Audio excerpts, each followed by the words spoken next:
Buenos días, tomen asiento por favor. Vamos a abrir nuestra Biblia por favor en Isaías capítulo 6, versículo 1.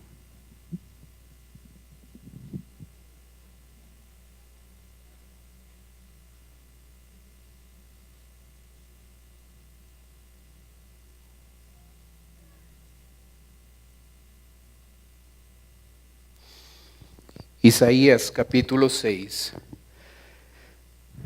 versículo 1. Acompáñeme en oración, por favor.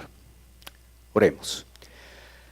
Padre Celestial, queremos darte gracias, Señor, por la bendición que nos das de poder reunirnos para poder estudiar tu palabra. Pedimos tu guía y tu dirección en el entendimiento y en la aplicación de estas verdades a nuestra vida. Oramos, Padre, en el nombre de Cristo Jesús. Amén. La Biblia en Isaías capítulo 6, versículo 1 dice: En el año que murió el rey Usías, vi yo al Señor sentado sobre un trono alto y sublime, y sus faldas llenaban el templo.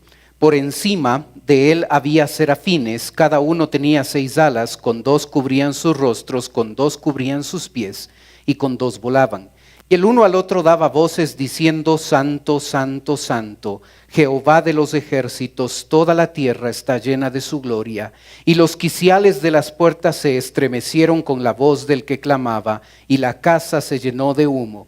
Entonces dije: ay de mí, que soy muerto, porque siendo hombre inmundo de labios y habitando en medio de pueblo que tiene labios inmundos, han visto mis ojos al Rey, Jehová de los ejércitos. Y voló hacia mí uno de los serafines, teniendo en su mano un carbón encendido tomado del altar con unas tenazas, y tocando con él sobre mi boca dijo: He aquí que esto tocó tus labios, y es quitada tu culpa, y limpio tu pecado. Después oí una voz del Señor que decía: ¿a quién enviaré, y quién irá por nosotros? Entonces respondí yo: heme aquí, envíame a mí. ¿Cuál es una buena estrategia para levantar al pueblo cristiano, para que así como Isaías, nosotros nos podamos presentar delante del Señor y decirle a Él: heme aquí, envíame a mí? Una de las deficiencias que llega a tener la iglesia de hoy en día a nivel global, a nivel mundial, es el hecho de que a veces hay cristianos que están poco involucrados en el servicio, en la obra del Señor. Cuando hablamos de invertir en lo eterno, como usted puede ver en el bosquejo que tiene en la parte central del boletín, cuando hablamos de invertir en lo eterno, cuando hablamos de cómo motivar, qué estrategia utilizar para motivar a los creyentes de una iglesia a formar parte del servicio activo dentro de una congregación, Isaías capítulo 6 es uno de los pasajes mejores para ese efecto. Isaías, al final, como leímos en el versículo 8, él le responde al Señor y le dice: heme aquí, envíame a mí. Le dice en palabras nuestras: yo estoy dispuesto. ¿Qué hay que hacer? ¿Cómo puedo involucrarme? Quiero servirte, Señor. Aquí estoy con toda disposición para hacer lo que tú deseas. Cuánto gozo viene al corazón de Dios cuando nosotros los creyentes nos mostramos así de dispuestos a servirle al Señor. Cuando pasamos de un estado donde asistimos a una iglesia y nos sentamos en una banca a escuchar la palabra de Dios y damos un paso más allá y nos involucramos en el servicio activo al Señor, esto agrada a Dios. Pero ¿por qué a veces a nosotros los creyentes nos hace falta ese impulso, ese empujón, esa decisión de poder decirle al Señor, como lo dijo Isaías: heme aquí, envíame a mí? Estudiemos este pasaje y vamos a ver lo que nos hace falta para tener esta motivación. El versículo 6 empieza diciendo otra vez, el versículo 1 de capítulo 6 dice: En el año que murió el rey Usías, vi yo al Señor sentado sobre un trono alto y sublime, y sus faldas llenaban el templo. ¿Cuándo vio Isaías al Señor? Cuando se murió el rey Usías. Un primer principio importante en este texto es el hecho de que los problemas son instrumentos que Dios utiliza. A veces para dar ese paso y decirle al Señor, Señor, aquí estoy dispuesto, quiero hacer tu voluntad, quiero servirte. A veces necesitamos que Dios nos bendiga, que Dios obre en nuestra vida, permitiendo en nuestra vida problemas y dificultades para que nosotros de esa forma reaccionemos. Es muy humano llegar a este punto. Es muy natural que a veces nosotros como creyentes estamos ahí y todo marcha bien y no nos involucramos en el servicio al Señor por diferentes razones. Y a veces tenemos una lista de diferentes razones de por qué no lo hacemos. Y a veces Dios necesita movilizar a su pueblo. Y a lo largo de la historia de la humanidad y de la historia bíblica, Dios ha utilizado los problemas como instrumento para levantar a su pueblo a la obediencia, a que ellos hagan su voluntad. Isaías no era muy diferente a nosotros. Él necesitó un problema, él necesitó una circunstancia difícil en su vida. La muerte del rey Usías significó para la nación de Israel algo tremendo. El pueblo de Israel había observado varias veces a lo largo de los años que diferentes reyes pecaminosos se habían levantado y les habían gobernado. Y ahora este rey Usías se había levantado, un rey bueno, un buen administrador, y estaba gobernándoles. Y de pronto, este buen rey se muere. Usted puede percibir, usted puede sentir la intranquilidad que esto generó en el pueblo. ¿Y ahora quién nos va a gobernar? ¿Y ahora quién se va a levantar? ¿Será uno como los que hemos tenido casi todos estos años? Uno malo que nos haga pecar y que actúe de mala forma. ¿Por qué Dios le quitó la vida a este rey Usías? Este era bueno. Este nos gobernaba de manera correcta, nos guiaba por el camino correcto, nos motivaba a hacer lo que a Dios le agrada. ¿Por qué? ¿Por qué esta circunstancia en mi vida? Señor, ¿por qué has permitido este problema en mi vida? ¿Por qué has permitido esta enfermedad en mi vida? ¿Por qué has permitido este problema, esta dificultad en mi vida? ¿Y sabe por qué? Porque a veces es la única forma para levantarnos y buscar del Señor. Porque a veces cuando las cosas marchan relativamente bien, estamos muy cómodos. En la iglesia, en nuestra oficina, en la casa, escuchando con atención la predicación de la palabra de Dios, pero no mucho más que eso.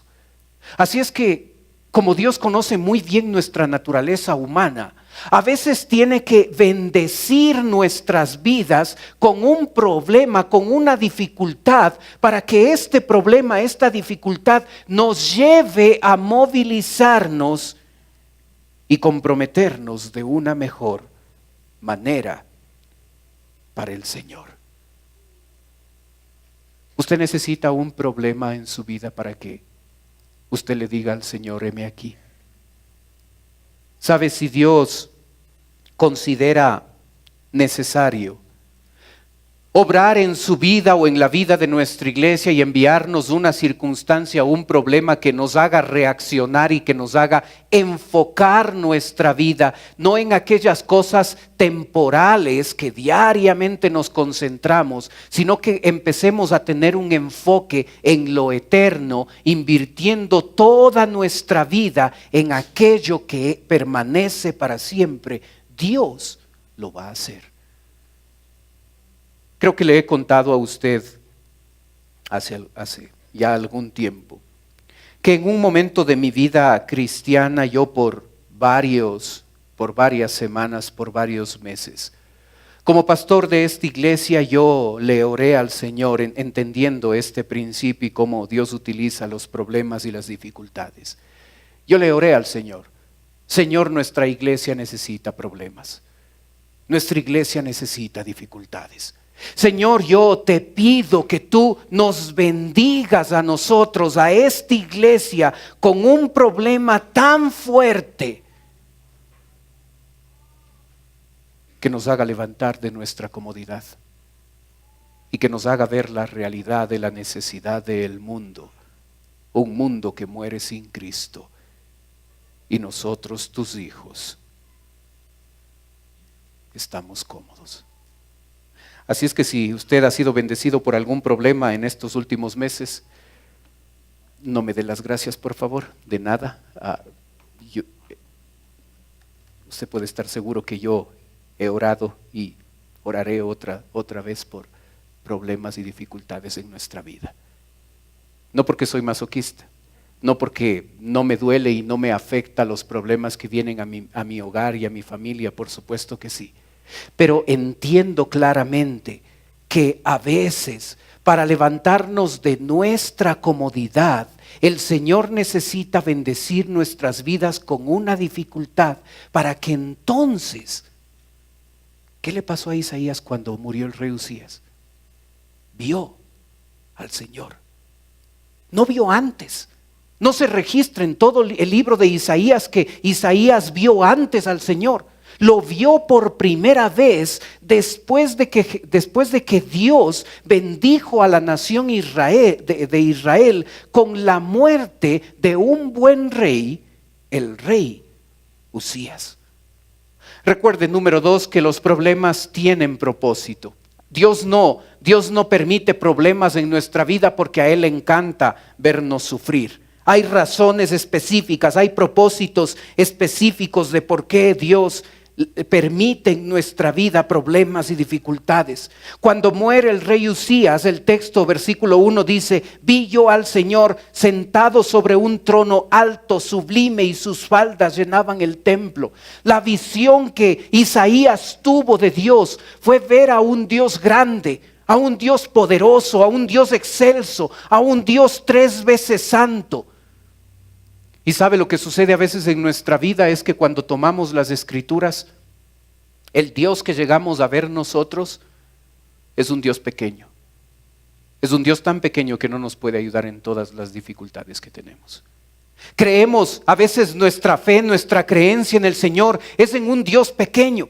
Y a veces enfrentamos el día a día con tal desánimo, con tal actitud, como si nos hemos olvidado de en qué Dios creemos. Él es un Dios grande, mucho más grande que nuestras circunstancias, mucho más superior a nuestras circunstancias. Y a veces necesitamos renovar nuestra fe, afianzar nuestra fe, recordar que el Dios en el que creemos es un Dios grande, es un Dios poderoso. Y cuando Isaías recibió el problema de la muerte del rey Uzías, vio a un Dios grande. Y sabe, usted conoce esto, cuando nosotros estamos metidos en un problema tremendo, cuando lo hemos intentado resolver el problema, cuando estamos en una circunstancia en la que nos damos cuenta que no podemos, ¿se da cuenta que ahí buscamos de Dios? Somos mal llevados. Es nuestra típica naturaleza humana. Cuando no hay solución a esos problemas, las reuniones de oración del miércoles se llenan. Hay más gente. A veces gente que no ha venido hace tiempos viene a orar al Señor. Necesitamos ver a un Dios grande. Necesitamos en el día a día recordar que nuestro Dios es un Dios grande. Necesitamos, versículo 2, recobrar la pasión por Dios.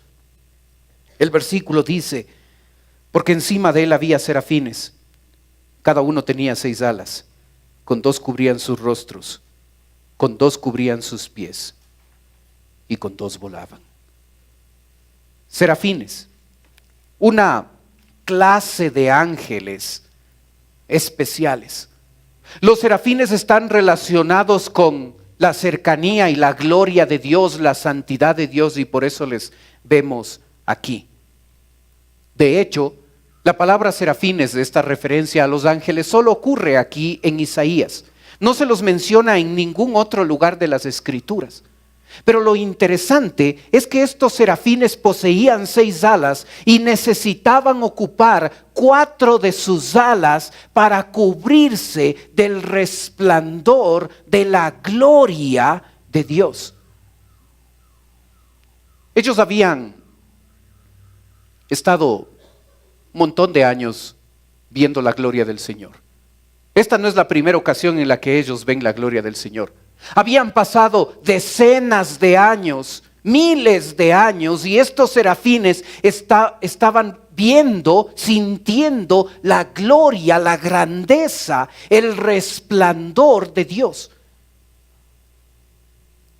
Y cada día todavía tenían la necesidad de cubrir con 4 de sus 6 alas de esa grandeza, de esa gloria de Dios.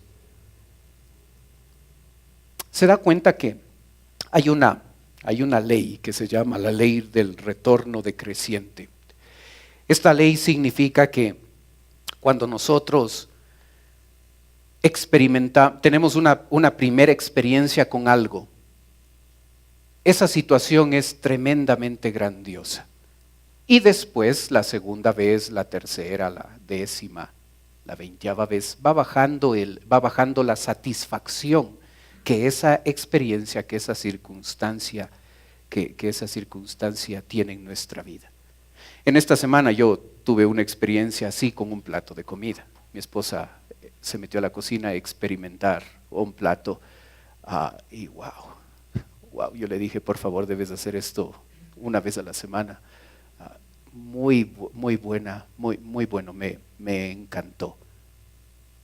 Pero seguramente la segunda vez que coma, y la tercera, y la cuarta, y la quinta, y la sexta, me seguirán gustando, pero no tendrán el efecto que tuvo la primera vez.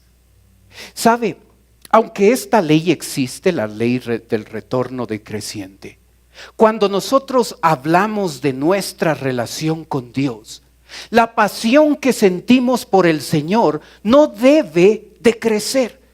Aquí vemos a ángeles, a serafines, que durante todos esos cientos de años, cada vez que estaban en la presencia del Señor, todavía sentían ardor por Dios.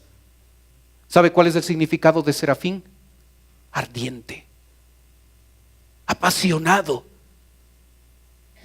Y sabe, a veces en nuestra vida cristiana, como que llegamos a perder la pasión por Dios. Tenemos otras cosas donde somos tremendamente apasionados. Puede ser un deporte, puede ser el fútbol, puede ser alguna actividad donde realmente nos apasiona, puede ser la computadora, puede ser un juego de video.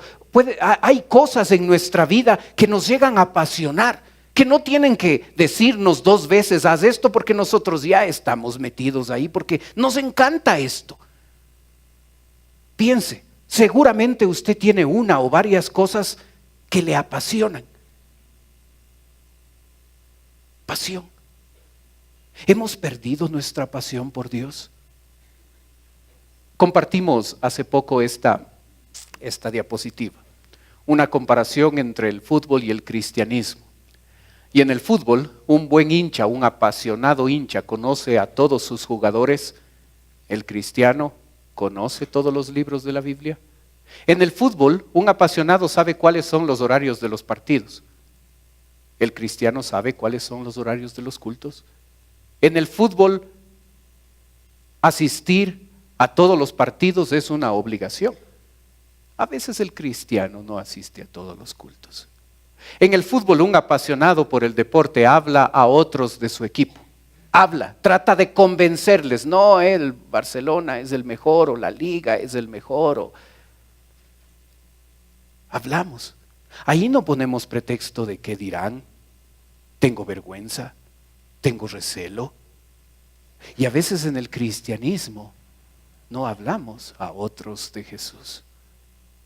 En el fútbol se sienta en el lugar más cercano de su equipo. Si usted tiene los recursos, usted compra los mejores asientos. En el cristianismo se sienta en el lugar más lejano, y si me dejan subir al púlpito, al mezanine, allá en la última banca donde nadie me ve, voy. En el fútbol canta con entusiasmo las canciones de su equipo. En el cristianismo no llego ni siquiera a la primera canción, porque llego justo cuando ya ha empezado el mensaje. Porque las canciones están ahí para relleno, para dar tiempo a los atrasados. En el fútbol ve por televisión todos los programas. En el cristianismo ve por televisión todos los programas relacionados a Jesús. ¿Sabe? Es importante que nosotros reflexionemos en cuanto a nuestra pasión por el Señor. Si Dios es nuestro Dios, si Dios es nuestro Salvador, si podemos llenarnos la boca y decir, Dios es lo más grande en mi vida, ¿son palabras nada más? ¿O realmente es mi pasión? Un futbolista que tiene todas estas características le decimos es un buen hincha. Un cristiano que hace todo esto le decimos fanático. Qué absurdo cómo medimos las cosas nosotros. Deberíamos tener pasión por nuestro Dios. Nuestro corazón debería arder como el de los serafines por estar en la presencia y en la gloria del Señor. Y cuando eso no es una realidad, gracias a Dios por bendecirnos con problemas que nos van a llevar a recobrar o a tener por vez primera la pasión y el entusiasmo que necesitamos en nuestra vida cristiana.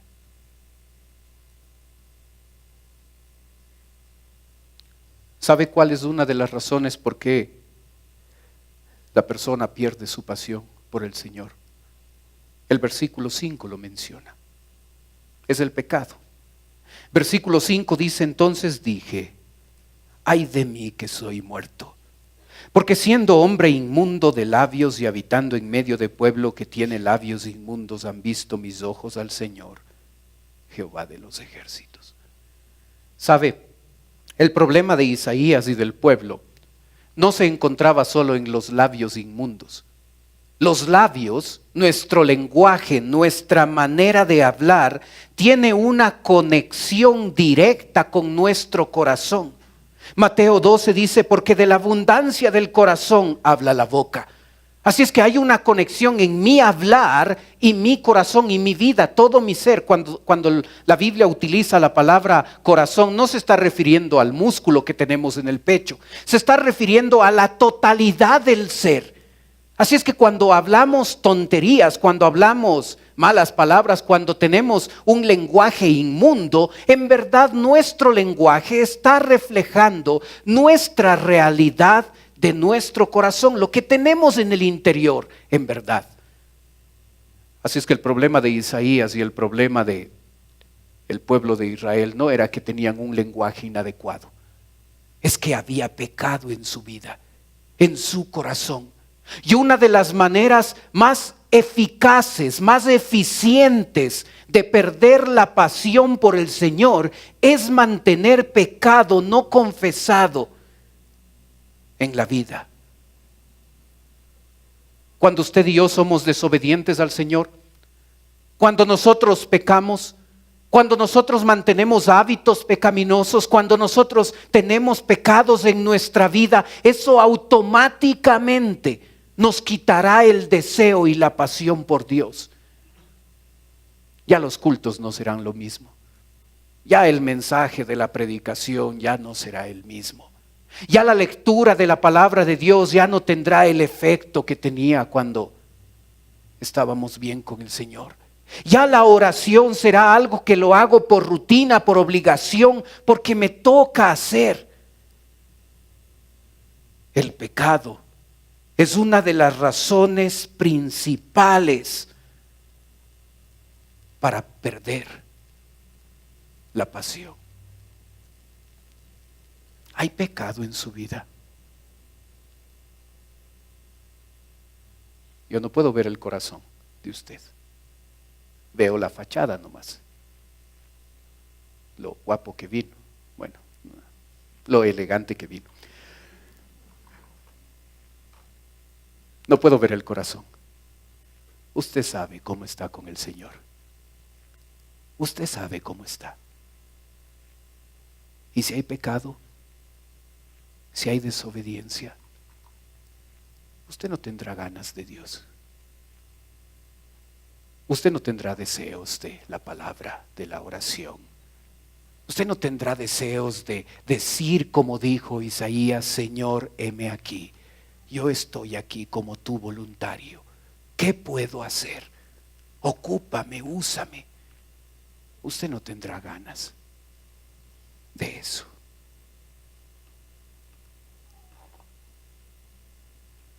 El versículo 6 sigue siendo la solución a nuestro problema. Y voló hacia mí uno de los serafines, teniendo en su mano un carbón encendido, tomado del altar, con unas tenazas, y tocando con él sobre mi boca, dijo: He aquí que esto tocó tus labios, y es quitada tu culpa, y limpio tu pecado. El carbón tomado del altar de sacrificio, donde se mataban a los animales como ilustración de lo que Jesucristo iba a hacer un día en la cruz de Calvario, presentándose Él como un cordero sin pecado para perdón de nuestros pecados. Si usted recibió a Cristo, usted ya tuvo ese encuentro donde su pecado fue perdonado. Pero sabe, en nuestro diario vivir, nos seguimos contaminando con el pecado del mundo, con el pecado que nosotros mismos llegamos a generar, y necesitamos todavía ir a esa cruz para decirle al Señor: he pecado, perdona, límpiame de mi pecado. ¿Ha perdido la pasión por Dios? Su vida cristiana se ha vuelto una vida rutinaria, en el mal sentido de la palabra, cansada, gravosa. Venga al altar, porque en ese altar está Cristo, quien puede continuar perdonando su pecado, limpiando su vida, quitando su culpa y dándole nuevamente la pasión que usted necesita en su vida cristiana.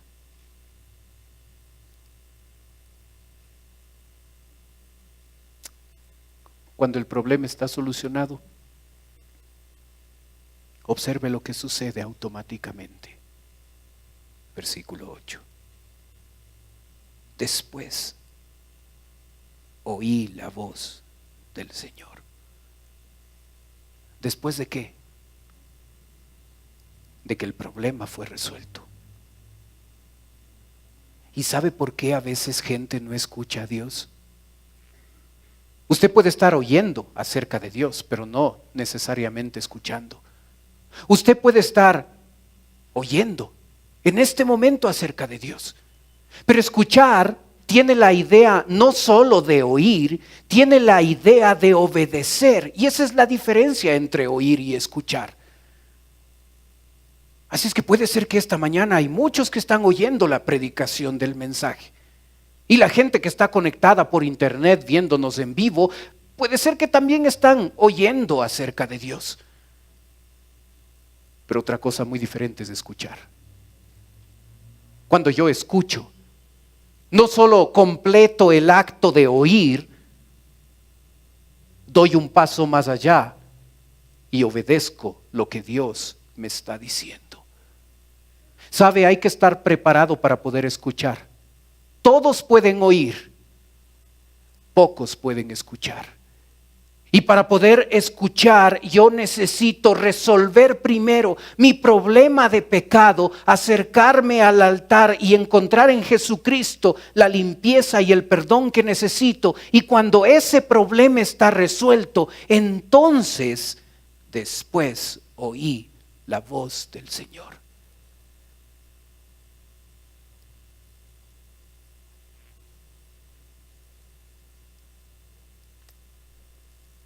Cada vez que respiramos, mueren 7 personas. 2 de ellas salvas. Cada vez que respiramos nacen 13 bebés. O sea, nace más gente de la que muere. Es decir, la necesidad cada minuto es más grande. Y nosotros, cruzados los brazos, aguantando unos minutos hasta que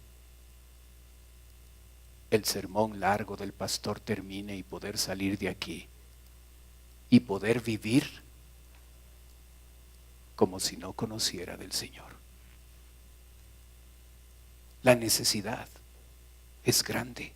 Y es tan grande esa necesidad que requerimos que otras personas, no solo Isaías, le digan al Señor, aquí, le contesten a esta pregunta: ¿a quién enviaré y quién irá por nosotros? Y nosotros le digamos a Dios: heme aquí, envíame a mí. Hermano, ¿qué le falta para decirle eso al Señor? Algunos, diciéndole esto, van a continuar con sus labores diarias, siendo testimonio y siendo ejemplo, siendo luz en el lugar donde usted se encuentra, ahí en la oficina. Para otros ese heme aquí, envíame a mí tiene implicaciones diferentes, porque usted con eso le está diciendo: yo sé que me has llamado para otra cosa. Yo sé que me has llamado para ser pastor, para ser misionero. Yo sé que tú deseas otro tipo de cosa para mí. Pero sea que Dios le diga a usted: quiero que seas pastor o misionero. O sea que el Señor le diga a usted: yo quiero que continúe siendo el doctor, el abogado, el vendedor que sigue siendo. Y en el sitio donde estás comiences a hablar de Jesús. En cualquiera de los dos casos necesitamos decirle al Señor: heme aquí, envíame a mí. Estamos 150 personas ahorita. ¿Quiénes dirán esto? Y usted no necesita decirlo públicamente. Lo más importante, si quiere decirlo públicamente, está bien. Pero usted necesita decirle al Señor: heme aquí. Ya no quiero enfocarme solo en lo pasajero e importante de esta vida. Quiero invertir mi vida, mi tiempo, mis dones, mi dinero en aquello que es eterno. Señor, heme aquí, envíame a mí. ¿Por qué no todos dicen eso? Porque el pecado se convierte en un impedimento para eso. Isaías necesitó que primero se solucione el problema de su pecado para entonces convertirse en un voluntario inmediato y entusiasmado, dejando a un lado los pretextos, dejando a un lado la indecisión, dejando a un lado la vacilación. Y este hombre le dijo: heme aquí, envíame a mí.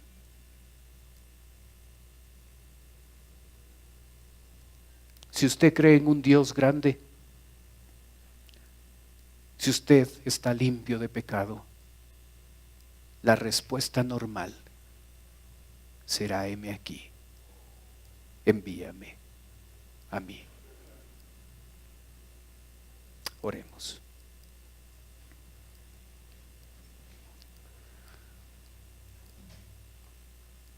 Padre Celestial, te damos gracias, Señor, por tu palabra. Gracias por el ejemplo de Isaías. Gracias, Señor, por los problemas tan necesarios en nuestra vida, Señor, para a través de ellos en verdad nosotros tener la motivación suficiente para verte a ti. Padre, yo ruego que a nosotros, a tu iglesia, nos bendigas con problemas y dificultades. Y que a través de ellos, Señor, nos empujes a ver tu grandeza, a ver que eres un Dios santo, santo, santo, a verte como un Dios grande, imponente, y que eso nos lleve a darnos cuenta de la realidad espiritual en la que nos encontramos. Y Padre, si necesitamos ir al altar para encontrar en Jesús el perdón de nuestros pecados, que podamos hacerlo. Nosotros tus hijos, Señor, si nos hemos apartado de ti, que podamos ir ante ti y que tú nos limpies de pecado. Y que al hacerlo podamos escuchar tu voz y podamos escuchar tu invitación, escuchar esa pregunta: ¿a quién enviaré? ¿Y quién irá por nosotros? Y nosotros con todo entusiasmo te podamos decir: heme aquí, envíame a mí. Yo te ruego, Padre, que tú bendigas la aplicación de tu palabra en nuestra vida.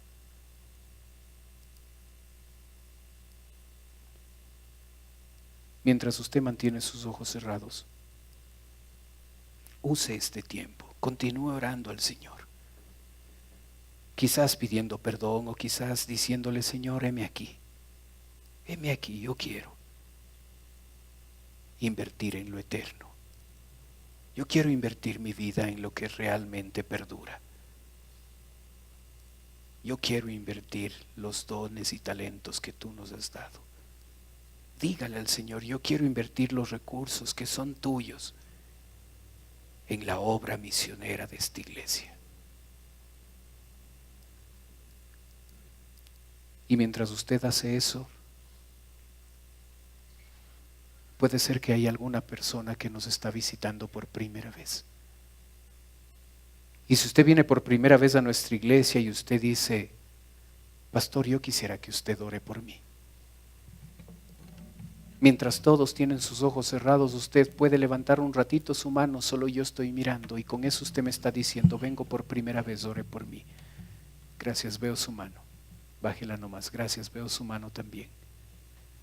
¿Alguien más?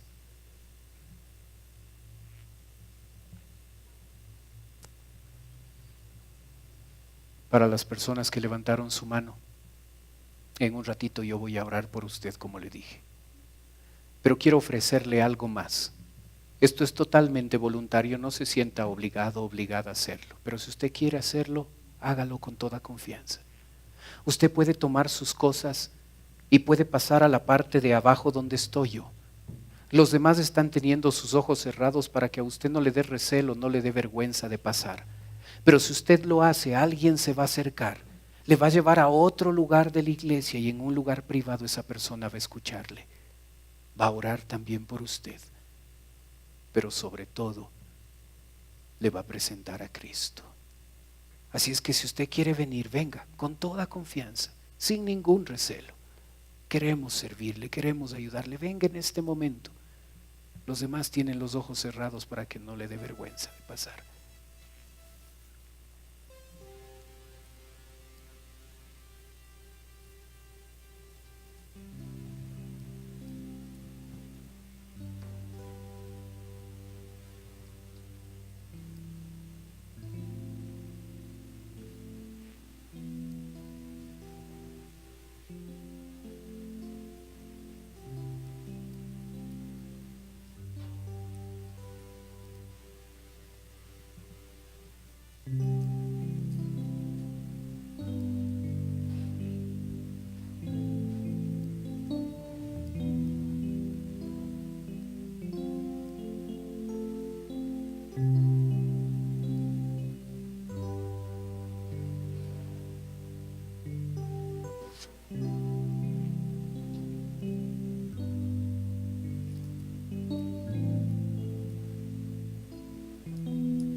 Padre Celestial,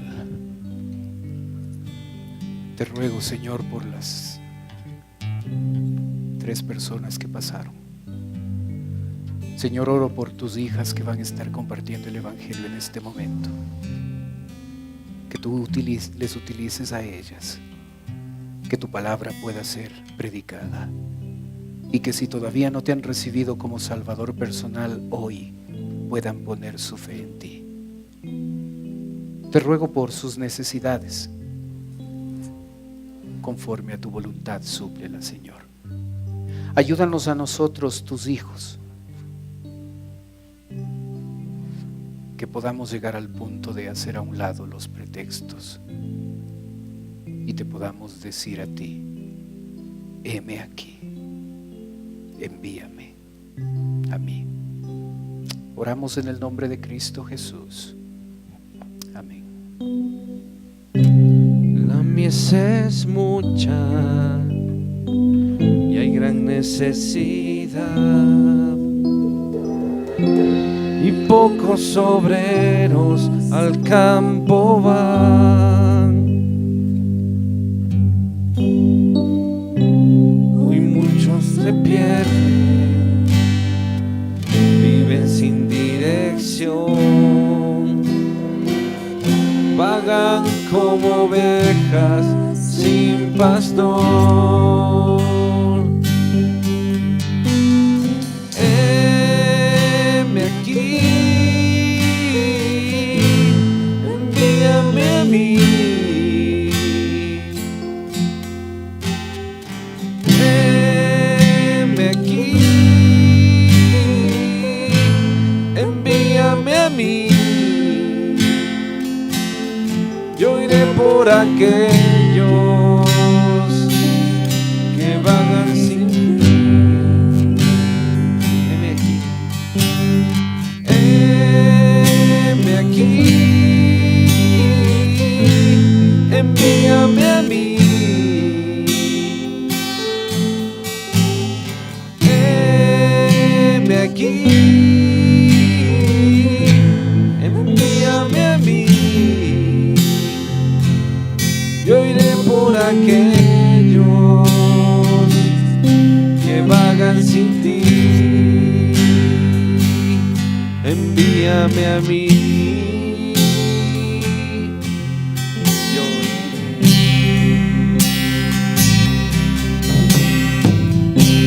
La mies es mucha y hay gran necesidad, y pocos obreros al campo van. Y hoy muchos se pierden, viven sin dirección, vagan como ovejas sin pastor. Heme aquí,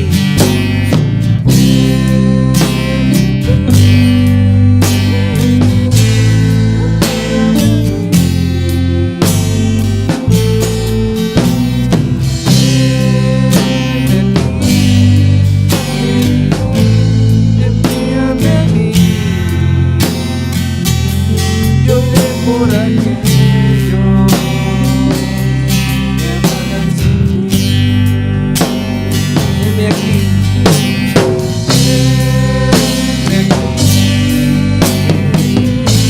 envíame a mí.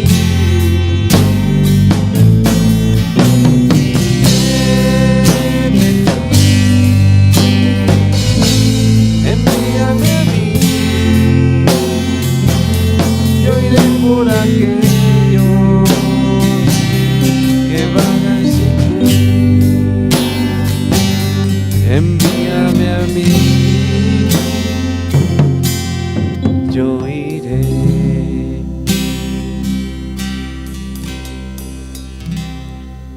Si usted le dijo hoy al Señor: heme aquí, envíame a mí, yo le pido que me haga saber. Yo quisiera saber, yo quisiera orar por usted, quisiera incluirle en mi lista de oración, estar orando y darle algunas ideas de dónde empezar.